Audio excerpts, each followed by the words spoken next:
ज्येष्ठ नेत्या तथा काँग्रेस पक्षाच्या माजी आमदार निर्मलाताई ठोकळ यांचं मंगळवारी वृद्धापकाळानं निधन झालं। मृत्यूसमयी त्यांचे वय 86 वर्ष होते। निर्मलाताई ठोकळ या 2 वेळा आमदार राहिल्या होत्या। सुरुवातीला त्या नगरसेविका होत्या।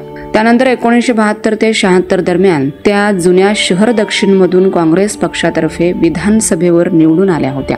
त्यानंतर त्यांचे भाऊजी ॲडव्होकेट बाबासाहेब भोसले हे 1982 मध्ये मुख्यमंत्री झाले।